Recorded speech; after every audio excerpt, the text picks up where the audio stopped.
A couple of words just on GulfStar before we start. We are one of the most active firms in selling companies and doing recaps of companies between $25 and $100 million in the country. I think we're number 5 on the most recent rankings. And our business is working with middle market companies, usually sales $25 to $250 million, and companies that are run by entrepreneurs. So my focus is going to be talking mostly about what we're seeing in our market. And I'm going to talk about oil and gas services, service companies, pipeline services, and petrochemical refining services. I'm going to stay out of the E&P space because it's not something we're in other than our clients provide a lot of services to those areas. But we're very active here. Our firm is a generalist, but about half of our business is in what we call energy, power, and infrastructure. And one of the things about being a generalist is we're seeing a lot of companies that are not like Lime Rock where they have the expertise and are focused, but we're seeing a lot of people who want to have some movement into energy, and some of them have set up groups and begun doing it, and there's more competition there. If you look at M&A activity, it's driven, by public companies whose stock prices are at attractive levels. They have high cash balances. They're not earning much money. And then there's a large universe of private equity buyers with liquidity. Again, lenders are beginning to get relatively aggressive because this is an area where they can actually make money instead of lending at, low rates over LIBOR. And we're seeing a return of cash flow based lending.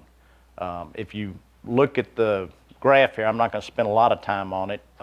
Transaction multiples on the average have risen, but not as much as people might think, but 6 to 6.2.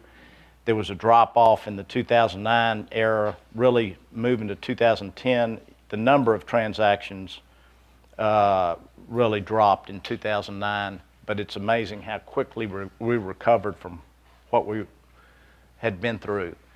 It's hard to generalize about the market, but generally speaking, here's what you do find. The multiples are much higher when you get to total equivalent value, and I would say this follows with EBITDA levels too. Once a company gets above 25 million in EBITDA just on pure size basis, because of being diversified, having more opportunities, then the multiples will go up. So you can look and see transactions between 10 and 25 million had an average of about 5.6 times. From 100 to 250 million, you're at 7.5 times on average. In our market, we're not seeing a lot of the companies are basic service companies, so we're seeing multiples of about 3.5 times on a senior and subordinated debt basis. If you get to hire more proprietary companies, then you're seeing you can see multiples up to 5 times, perhaps greater, if you have a lot of recurring revenues. This is a chart showing what we call the private equity capital that's been invested and the cumulative overhang. There was a lot of overhang in the 2009, 2010 era. It has come down. There have been a lot of transactions done in the fourth quarter of last year because of capital gains taxes going up was very active. We had about 11 transactions closed between Thanksgiving and Christmas, and a lot closed on December 31st. So I think you're going to see this money continue to be spent. It means there's a lot of liquidity in the market, and then you have companies that are going out raising additional money. I mean, Lime Rock's getting ready, I think, to close a $750 million fund. It's going out and raising. So you're seeing money come back into the market also. This is just historical and projected rig count. Some of it's Goldman Sachs estimates. We had seen a dip in the end of last year, I think, really because people are getting very efficient at what they're doing on drilling. But I think that there's beginning to be an upswing, and they're predicting that we're going to see an increase in the rig count, which will drive activity in this area. I'm going to talk a little bit in just a minute about what we're seeing mostly in our business, but this chart really probably shouldn't surprise people, but what is amazing is that, 80% of the wells drilled now are non-vertical wells. And if you go back, that's what people used to drill, was the vertical wells. So when you're drilling horizontally, you're using more equipment. It requires more services. It requires more people.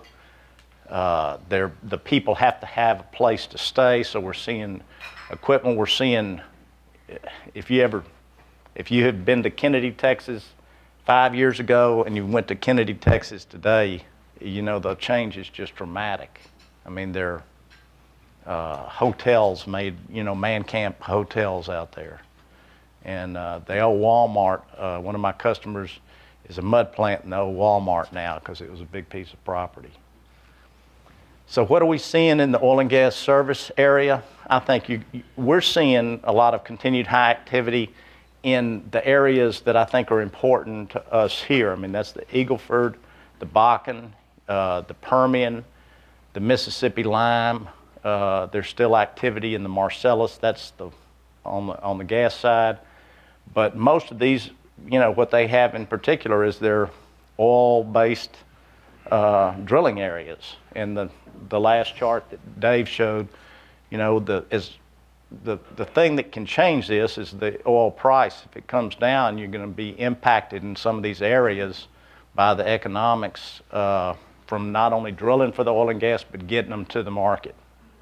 And right now we've been kind of range bound on oil prices and gas prices.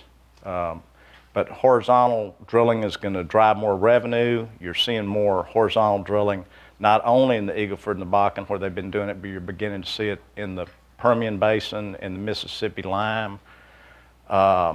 There's an increase in efficiency, so you're drilling more wells from one pad. You're getting them completed quicker.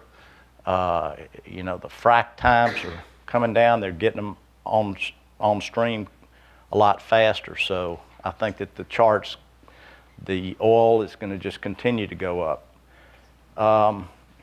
Interestingly, the Gulf of Mexico market has now, I think, recovered from Macondo. Most of the newer activity is deep water because the wells there are so productive that they make sense competing with the shale gas. But you're seeing some new build rigs entering the market on suppliers. Bill mentioned state services building production platforms.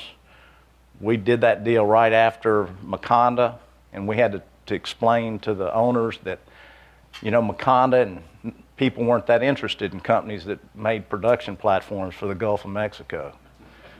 But today they have a big backlog, and you're seeing a lot of things built for both shallow water, but a lot of fabrication activity going to deep water. And I think on oil and gas prices, what that is going to lead to is good economics in petrochemical, which we're going to talk about in a minute. From pipeline service businesses, a lot of these doing construction work or doing, testing and maintenance work for pipelines. The oil and gas service business is a good area. This business is very hot right now. You have, in many instances, stable recurring revenues dealing with stricter regulations and enforcement. I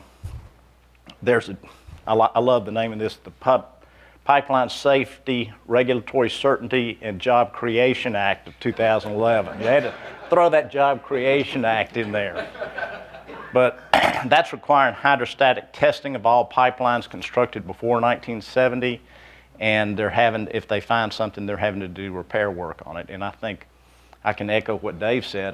The Keystone Pipeline is a brand new pipeline. There are 25,000 pipelines in this country, and they need to be tested and and repaired in many instances. And then you get into the unconventional gas plays, which are going to require new pipeline infrastructure. Everything's not coming down the Keystone pipeline. So you had tremendous activity on construction of new pipelines that are required to get the oil and gas from the exploration areas to the market.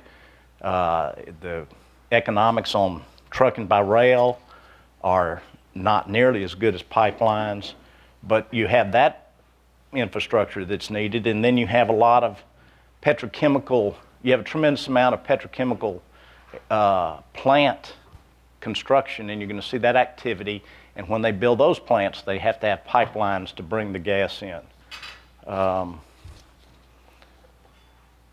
And lastly, I would just say you are seeing, I mean, you can just look at WTI versus, you know, the Gulf of Mexico price or Brent price, the difference between, you know, 95 and 110, and if you go all the way back, if you back off the transportation up to the Bakken, that difference is pretty staggering. So having some production in the Gulf of Mexico is good. I do think you're supposed to see about 41,000 miles, pipeline construction miles, up from 36,000, and construction expenditures of 41 billion over the 34 billion in 2012.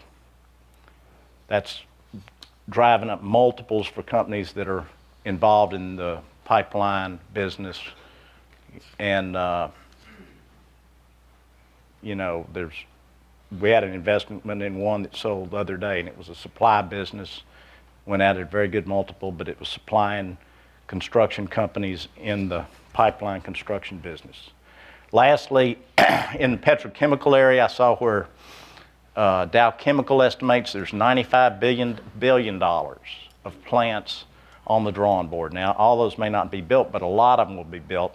Most of them are based upon low natural gas prices, you know, which are bringing in the economics again here. For our area being close to the ship channel, this is really going to drive a lot of activity.